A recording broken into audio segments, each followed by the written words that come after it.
What's up, everybody? Welcome to Motivation with an Edge presents my self-awareness series, a series where I hope my learning, my growth, my personal bullshit helps other people see the light quicker, less painfully than I was forced to do. My first installment was just about the need to admit you have a problem. Like all of us, we got to just say, if I got some shit I got to work on. The second was some of the triggers, insecurities, catalysts to our emotional downfall for days, weeks, months, years. The third was some of the bigger barriers that kind of get in the way of us growing. Why we're not growing. Why? Let's get in the way.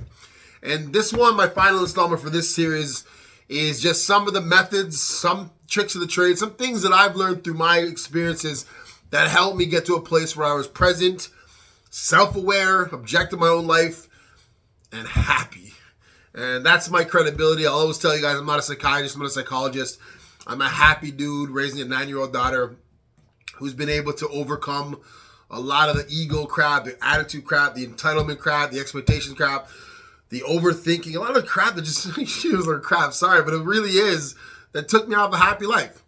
And I'm a very, like, the reason why this matters, because I told you guys, I hit what I call an emotional rock bottom. I'll say every time. And most of us don't really get there, right? We live in this kind of flux, at least I assume so, where you're not forced to change, but you'll spend most of your life complaining, feeling entitled, feeling egotistical, blaming the world for the unfair and just nature of what your life is or provides for you, right?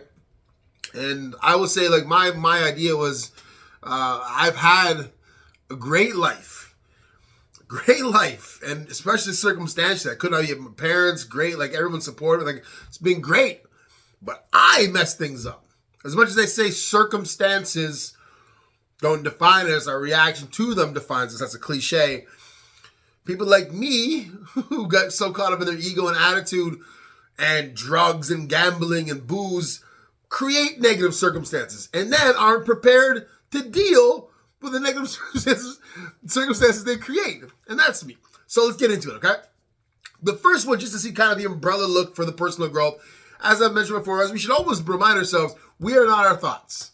Right? We are not our thoughts. We are not our thoughts. Much as we think we are not our thoughts. Now, if you take that idea and assume there's some devil in your mind, there, call it whatever you want. Call it ego, call it the devil, call it whatever.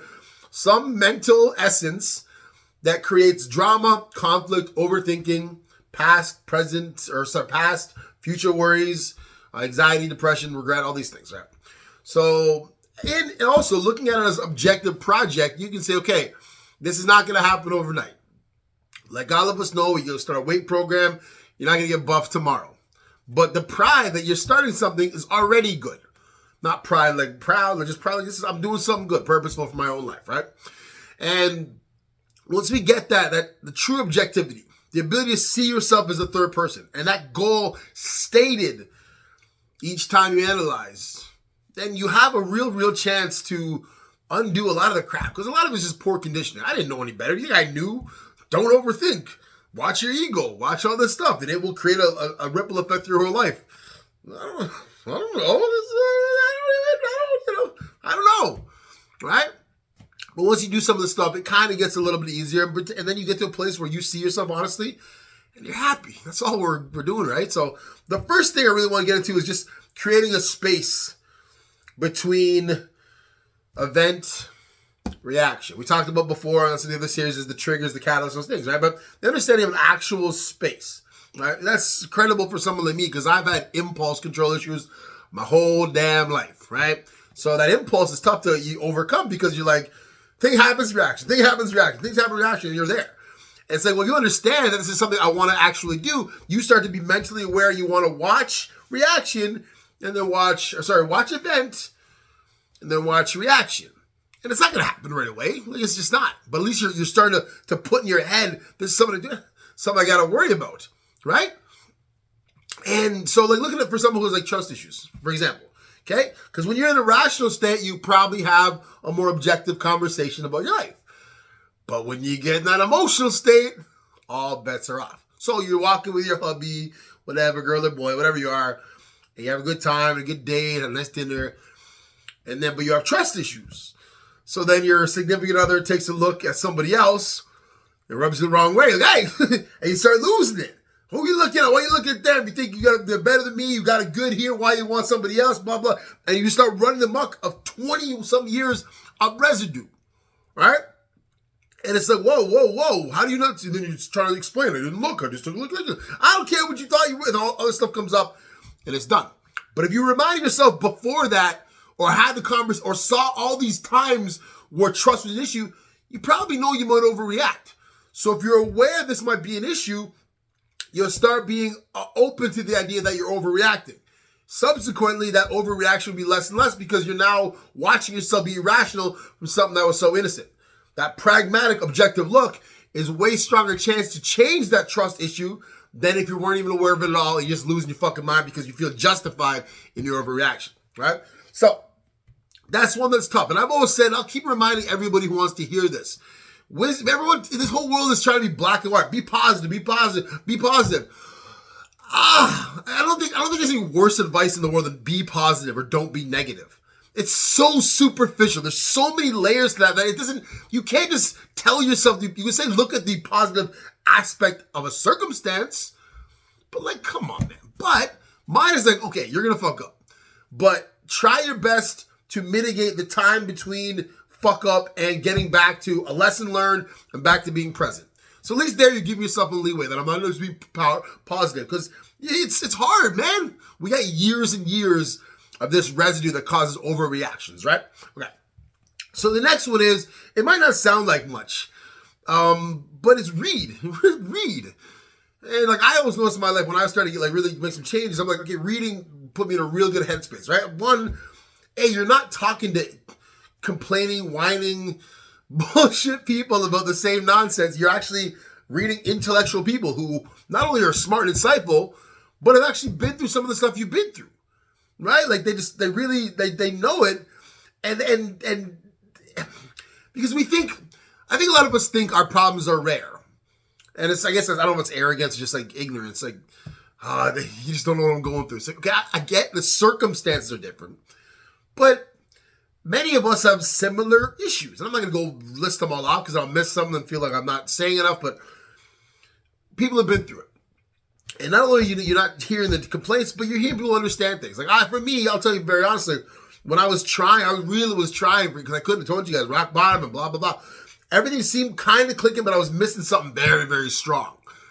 And I started reading like Eckhart Tolle, spirituality. And I was one that was told spirituality. I always say this, I'm not religious, I'm spiritual. Those people ruined it for me because I would have probably read that shit years ago because that shit sounds so phony. That has nothing to do with spirituality. Even mentioning it like that is not spiritual because spiritual is literally ridding yourself of these emotional attachments. Anyway, but I started reading this stuff, reading about ego. The ego, the drama creator, the victimizing, and ego builds itself. I'm like, oopsie daisies. And that was like okay. And then I started putting everything else together. Then everything else made more sense because I was understanding the central issue and on and on and on. That was me. That's not on you guys. That was me. But reading, I would do all this reflection, but that learned knowledge, people who have been through this, who understand different parts, plus even Stoicism, I'll talk to you a little bit later. All these philosophers, I read a bunch of stuff. It's not about like, I'm not well read. In fact, I could read way more. But the point is, I know there's smart people out there that can resonate, because not everybody's, a lot of people are smart, but you're just like, okay, I don't want to hear this shit. Just like when I use videos, I'm like, if I sound condescending or I know better, ain't nobody listening to me. Nobody's gonna listen to people, so I know better than you. I don't. I only know that I know better because I went through the shit that many of us go through, and I didn't want to be there anymore. So the next one, I guess the third point is meditation.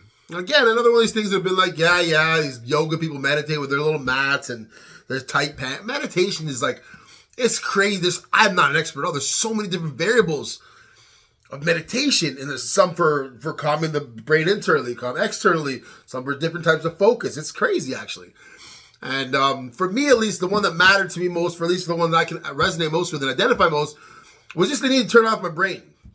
Turn that brain off. It's enough, right? Like, I don't think a lot of us realize our biggest addiction is thinking, right? And it's probably the most damaging one. And I'm not going to sit here and talk about people who have really bad addictions to certain drugs and everything, but overthinking is just like, for me, I told you guys many times, I wasn't able to enjoy my downtime. Because I was sitting there chilling for my 2 hours. Oh, this, I can't believe you do that. I can't believe this. I can't believe this. I'm like, oh my gosh.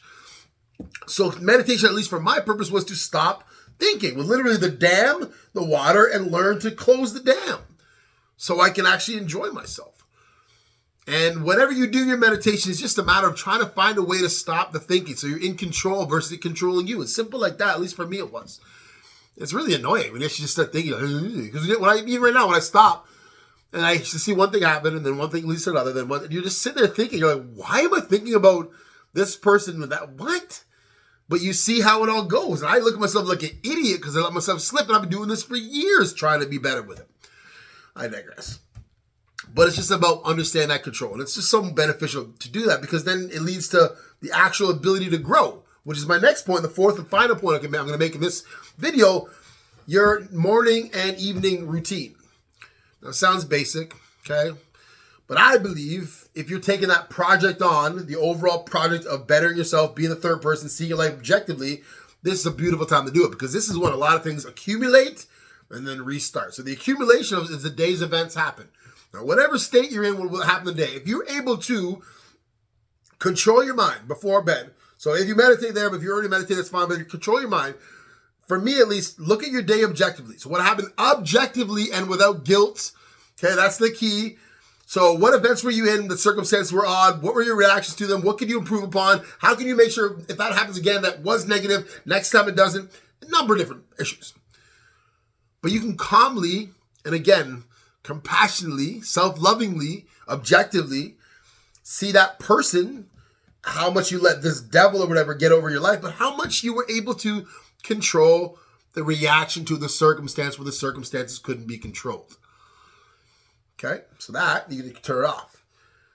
The other side is the morning. Now, I know a lot of us, this include me for years, and even now I do slip, is like, if you don't calm yourself before bed and go through all the steps, you know how like you watch a TV show and it's the half and half, like you watch a half an hour show, it's like to be continued, ...